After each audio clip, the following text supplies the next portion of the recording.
E o combinație între ieșit din zona de confort, apoi realizat de cât de puternic pot să fiu, which is freaking amazing, și apoi și sentimentul când faci un antrenament din ăla care o scos cuvântul din tine, cât de mișto te simți când îl termini și ești, ok, I did that. Și atunci te rog pe tine întâi să-mi spui cum au fost ultimele 3 luni și ți-am zis ce e diferit, nou, altfel, mai bine, mai rău. Cum au fost astea 3 luni?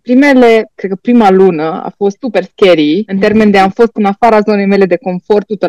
Adică eu sunt un om care e control freak, care trebuie să știe cum merg lucrurile, care se documentează, care se pregătește. Și de obicei când mergeam la sală, de exemplu, eram ok, I know my thing, o să fac un pic de rowing, o să merg pe bicicletă, o să merg pe bandă, this is my zone, nu, știi cum e, this is my home, you don't leave your home, ceva de genul ăsta, adică nu, în niciun caz. Nici măcar nu știam ce aparate sunt în sală, nici nu, absolut deloc. The closest I got cu partea asta de exerciții forță, ar zic eu, nu știu dacă neapărat de forță. M-am rănit la genunchi și am făcut fizioterapie și m-a pus să fac o parte din exercițiile funny enough care au fost și în program. Și mă rog, o parte din ele le am și în program, dar bineînțeles nu cu greutăți, mult mai ușor și măcar am știut pe acolo pe partea de poziții, cele care erau cu pre-weights, era mai ușor. Dar aparate a fost în afara zonei mele de confort și atât de, nu știu, era ceva genul ăsta, ok, hai că nu e multă lume pe aici, hai să mă uit să văd, hai să văd cum era în video, cum ar trebui să fac, stau bine, nu stau bine, oare ce mușchi ar trebui să lucrez ca să-mi dau seama dacă fac bine ce fac. Apoi m-am filmat, a fost amuzant că n-am știut să folosesc partea de leg press, de mă mișcam cu scaunul în loc să folosesc, dar este incredibil cât de, nu știu, empowering și cât de, ce scuze pentru că vorbesc engleză română, dar așa e, când ajungi după aia să știi, băi, uite, știu să fac asta, păi, uite, am crescut, la început făceam, nu știu, cu 20 de kilograme și acum fac la leg press cu 60. E amazing! În ziua 1, dacă îți spuneam, n-ai fi crezut. În niciun caz. E o combinație între ieșit din zona de confort, apoi realizat de cât de puternic pot să fiu, which is freaking amazing, și apoi și sentimentul când faci un antrenament din ăla care o scos cuvântul din tine, cât de mișto te simți când îl termini și ești, ok, I did that, îți mai arată acolo și că ai avut ceva record sau că ai ridicat nu știu cât. Exact, și atunci te gândești, I'm a badass bitch. Exact, ceva de genul ăsta. Adică, din punctul ăsta de vedere, e fantastic. Încă o chestie pe care am observat-o duminica asta, ceea ce e din nou, m-a luat prin surprindere pe sus. Am participat la un fel de maraton virtual pentru Wings for Life, e pentru o cauză nobilă și practic toată strese de oameni oriunde în lume într-o aplicație care aleargă. Eu nu am mai alergat din septembrie, de când mi-am chinuit genunchiul. Da. Doctorul mi-a zis că pot să alerg, dar să nu exagerez și n-am alergat deloc. Ieri am zis, hai măi că o să merg, cât o fi, cât e timpul ăla o să merg. Am început să alerg, am alergat my longest run până am ajuns 8,7 km la un pace la care nici nu visam anul trecut să alerg 5 km. Adică deci ai alergat acum mai mult fără antrenament specific decât alergai când alergai constant. Fără antrenament și pace-ul meu înainte era, dacă alergam puțin, să zici că ajungeam sub 8, dar nu era ceva așa. Average-ul meu e 7,37 pentru ieri, 8,7 km, ceea ce este the most I run ever. Și a trebuit să mă opresc pentru că efectiv îmi sărea inima din piept, nemai fiind obișnuită cu atât de intensity. Efectiv a trebuit dar nu pentru că îmi cedau picioarele sau pentru că deci a fost incredibil și sigur 100% este ce am lucrat în ultimele luni. Absolut. Nici n-are rost să... Da, 100%, ești mai puternică și ai câștigat și forță și rezistență și asta s-a văzut chiar și la alergare, chiar dacă tu nu te-ai antrenat. Și aș spera că nu te doare genunchiul astăzi. Nu.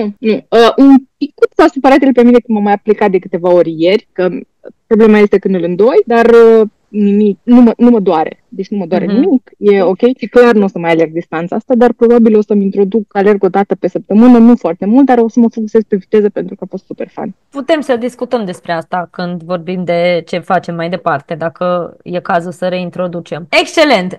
Am și tăcut din gură pentru că n-am vrut să te întrerup, dar vezi că dacă îți găsești puterea interioară, care poți să tot spui teoretic așa și oamenii nu pricep, că nici ție dacă îți ziceam în ziua 1, Adriana, îți vei găsi puterea interioară, tu ziceai, bine, după acum trebuie să spui și tu ceva, că să-ți vinzi și tu programul, nu? Dar tu ți-ai găsit puterea interioară și acum, găsind-o asta, e atât de motivant, nu? Că restul rezultatelor vin prin simplul fapt că continui să faci ce faci, că tu ai și slăbit. Cât ai slăbit până acum? Aveam deschis, dar am închis. Deci tu ai pornit cu 68 de kilograme și cu obiectivul declarat atunci de tonifiere și să-ți crești forța. Între timp am mai adăugat obiectivul slăbit câteva kilograme cu un 8 cu semnul întrebării. Cred că mi-ai zis tu ceva de genul că poate un 8 ar fi ok, din care ești aproape la 4 slăbite acum.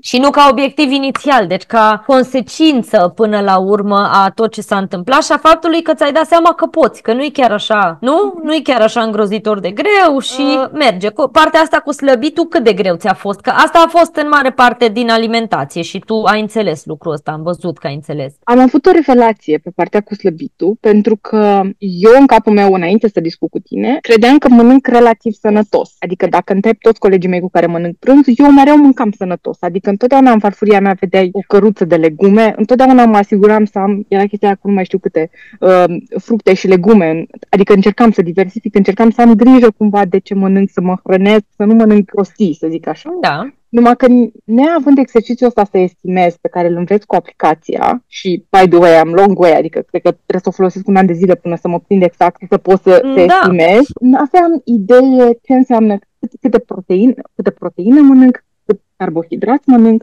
La fel, știi că ziceam eu că mai snecuiesc chestii, nu știu, rondele de linte sau chestii de genul ăsta. Exact. Și tu mi-ai zis că probabil că nu mănânc suficientă proteină. Săptămâna trecută am făcut un test, i-am că o să am o zi horror și am mâncat dimineața, cred că mi-am făcut o chestie uriașă care avea cotiști, care avea șuncă, care avea roșii, gen multe proteine. Efectiv am fost eu, adică nu mi-a fost foame, nu mi-a fost nimic. Mâncau colegii mei ciocolată pe lângă mine în disperare și nu am simțit nevoia și funcționează. Adică gen, e super simplu, super simplu în teorie și e incredibil de ușor de atins. Adică nu mi se pare că e atât de greu să ajung la numărul de proteine pe care trebuie să-l mănânc și să-l depășesc, doar că trebuie să știi câtă proteină mănânci și să știi unde ești. Dacă nu știi unde ești și zici, lasă asta e aproximativ, e pe acolo, nu funcționează. Adică și am observat asta în săptămânile în care n-am mâncat suficientă proteină, că n-am slăbit atât de mult sau chiar deloc. Da. Corect, absolut corect și să știi că proteina în cantitate suficientă este greu și pentru cineva care știe să o estimeze, pentru că într-adevăr tot timpul avem tendința să o supraestimăm și să zicem, păi da, am mâncat carne, am mâncat iaurt, am mâncat nu. Și totuși dacă o iei să o pui pe un cântar și într-o aplicație, vezi că, stai, că 20 de grame erau, pe eu am crezut că erau cel puțin 40 sau așa. Da, deci este nevoie și de partea de educație și de partea de conștientizare și de partea efectiv de măsurare ca să te asiguri că ce în mintea ta e și în realitate și nu mergi la ghici. Dar dacă cumva ai nevoie de un alt job de purtător de cuvânt sau așa, eu așa de frumos le spui că nici n-am nevoie decât... Da, îți foarte mulțumesc, mă bucur foarte mult că te văd așa de implicată în proces și că ai înțeles realmente care sunt lucrurile care contează și le-ai aplicat și ai văzut că te simți bine, nu? Da. Asta mai vreau să te întreb, așa retrospectiv, la capitolul energie mentală, somn, chestiile astea care nu țin neapărat atât de mult de fizic. Vezi vreun fel de schimbare sau ești tot cam pe acolo? Aș zice că sunt tot cam pe acolo, pentru că eu în general dormeam bine și dormeam suficient. Adică average-ul meu de somn e la 7 ore jumate, cam așa. Întotdeauna am dormit bine, am avut grijă. Un pic cred că am stricat somnul, în sensul că programul nostru de sală mergem undeva la 8 seara la sală, pentru că altfel nu ne și eu și partenerul meu lucrăm full-time, ajungem acasă, ne schimbăm, sala e lângă și așa funcționează. E singura e asumată treaba asta și atunci automat când ajung acasă ajung pe la, 10 jumate, poate de asta antrenamentele mele sunt undeva pe la 9 seara, dar și atunci automat ajung acasă, heart rate-ul meu e un pic mai sus, până mă liniștesc, până mi-a somnul, da, dar nu dorm mai prost. Adică și în termen de, cum mă simt și atitudinea mea și chestii, mi se pare că sunt un pic mai, iar folosesc engleză, dar mai flower power, sunt mai, într-un mod mult mai bun, mă simt într-un mod mult mai bun, mă simt mult mai bine. Și se vede chestia asta. Probabil că ai mai multă energie sub o formă sau alta, adică flower power cred că asta înseamnă, nu? Să fie da, exact. Da, mai multă energie și sunt ok. Plus, mi-a plăcut foarte mult că am avut sesiuni la care ai pus partea de stretching la final, care este foarte similară cu yin yoga pe care o făceam. Și m-a ajutat cumva la finalul antrenamentului cumva să mă liniștesc, ok, s-a terminat, acum e ok. Să revii la viața obișnuită, la flow obișnuit. Super, foarte. Foarte mult mă bucur că ai evoluat până în punctul ăsta, sincer, și e multă evoluție în 3 luni, nu e vorba numai de forță sau numai de comportamente, cumva toate la un loc, toate au mers împreună și ai văzut că o tras și partea de nutriție, de alimentație, că până la urmă ai văzut că merge așa de bine încât te-ai gândit singură, băi, da, mă dă să și slăbesc câteva kilograme, că parcă nici nu e așa mare lucru toată treaba asta. Nu, chiar și partea de kilograme a fost o surpriză plăcută și nu neapărat partea de kilograme, cât partea de câți centimetri s-a dus. Cred că cel mai mare șoc l-am Chiar avut la așa. al treilea rând de măsurători, unde a fost o diferență de nu... Acum îmi amintesc. Da, deci uite, tu ai 5 cm pe talie, acolo pe buric ai 13 cm, pe șold ai 9 cm și într-adevăr astea pe coapsă încă 5. Deci toate măsurătorile astea, ținând cont că sunt cuprinse de un pic mai puțin de 4 kg, hai să zicem de 4 kg, nu știu exact cât ai acum, îți dai seama câtă masă musculară ai făcut acolo și câtă recompoziție corporală, chiar dacă în același număr de kilograme, dacă tu ai 13 centimetri în circumferința peste buric, 13 centimetri atâta. E foarte mult. Se simte și la pantaloni. Am revenit la 38. Da, am vrut să te întreb dacă ai început să ai pantaloni la care ori strângi gaura la curea, ori pur și simplu îi lași deoparte sau ceva. Da, nu, ăștia 13 centimetri, nu, chiar se simt. Și acolo e diferența cea mai mare. Adică și ai zona asta buricului, e partea unde am, cred eu, un depozit serios încă de grăsime la care trebuie să lucrez. Da, și să știi că probabil că încă în 3 luni de zile, dacă continui așa în ritmul ăsta, o să ajungi la un 36, eu așa cred.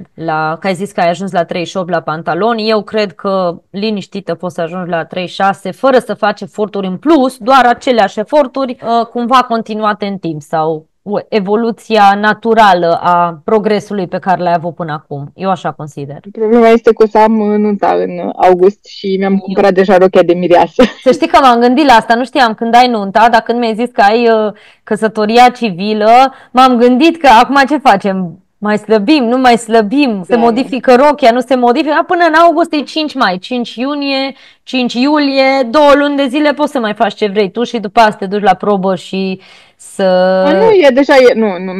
eu nu sunt cu probă, nu mi-am comandat online, este ok, e din aia care se strânge cu șnur la spate, aveam loc, mă gândesc că nu o să slăbesc atât de mult încât să nu și dacă rezolvăm, deci nu.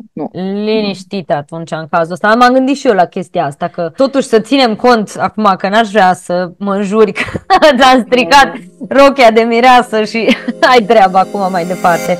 Vrei să ai și tu astfel de transformare? Completează formularul din link și haide într-o ședință gratuită de consiliere cu mine pentru a vedea care e primul pas în cazul tău.